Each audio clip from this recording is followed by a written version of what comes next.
side, I am so proud and just amazed to be here with all of you today. It's one of the most inspiring things I've ever seen, to see so many hundreds of us march the streets of Ottawa with our message of compassion, of justice, and of respect.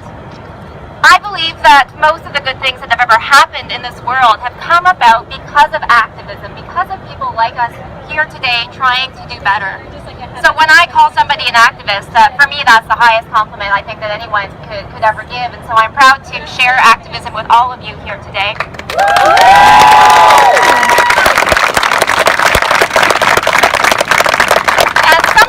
Being an activist, doing the work that we do can be isolating. It's never fun to be the only one handing out literature at Ribfest or trying to convince people not to eat baby pigs. It's never fun being the only vegan in the workplace. But there is strength in numbers, and just look around you. Don't make the mistake of thinking that you're alone, because you are not. We are not. Our struggle for animal liberation, for animal justice and compassion and respect, in so many ways is like many social struggles that have come before us, like the fight to abolish slavery, like the fight to get women the right to vote, like the fight for equal marriage. And really, change feels impossible in those struggles and our struggle as well until it actually happens, and then it feels inevitable. And we're getting to that point of inevitability. And I know we see it, and it's now time for the rest of the world to see it as well. But change is not going to come unless we demand it. It's not going to come if we ask nicely, and it's not going to come if we're polite about it. Frederick Douglass was born into slavery in the 1800s, and he escaped, he liberated himself, and he became one of the most important voices in the abolitionist movement in the 1800s. And what he said is that power concedes nothing without a fight. It never did, and it never will. And that's why my call to all of you today is to get political. We need to be active at all levels of government. In this institution here at Parliament, in provincial legislatures right across the country, the Assemblée Nationale in Quebec and Queen's Park in Ontario, at city halls, we need to take our fight to all levels of government, and our voices must be heard. Because you know who else is active? It's the other side. The animal use industries have hundreds of millions of dollars to spend on lobbying.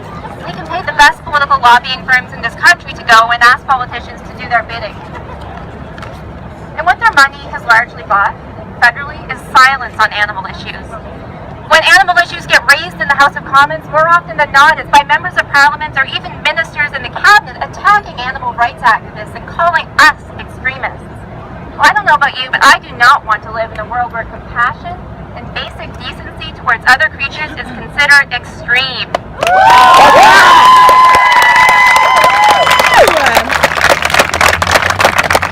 But I hate to say this, right now they're winning and we're losing. They recently killed a basic bill, C-246, in the House of Commons that would have modernized our outdated animal protection laws, our cruelty laws that haven't been updated since the 1950s, and they're the worst in the Western world. They lobbied, they bought full-page ads in newspapers in Ottawa, and they won that fight. They convinced the Liberal government to vote down that important piece of legislation. It was far from radical, it would not have shut down slaughterhouses, but it would have made a difference. So yeah, go ahead and boo. And now there's another fight. We have another fight coming up on our hands, and this is something I just learned about this morning. I'm going to need all of your help. There's a bill in the Senate right now, Bill S-203, that would liberate whales and dolphins from captivity in this country.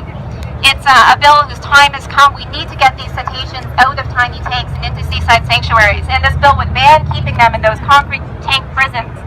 But it's under threat again from politicians, from conservative senators who are in the pocket of Marineland and the Vancouver Aquarium. So I need you all to do something for me right now. I need you to take out your phones if you're not filming with them. Take out your phones. I'm going to read out a phone number to you. This is the phone number for Conservative Party leader Andrew Scheer. He was just elected leader of the Conservative Party, and he needs to hear that his Conservative senators are trying to kill this bill, and that this country does not want that we want cetaceans to be free from captivity. So put his number in your phone, call it on Monday morning, call it over the weekend, leave a voicemail, let him know that that's not acceptable. It's 613-992-4593. 613-992-4593. So please promise me that you'll call him. As a lawyer, I fight for animal rights in court and in our legal institutions and our political institutions as well, but that's not something that lawyers can do alone, because democracy belongs to all of us. It belongs to everyone here today. And I need you to promise me that you will become political for the animals, because we're never going to get justice for them unless we demand it. So please meet with your member of parliament, meet with your provincial member of parliament, your city councillor.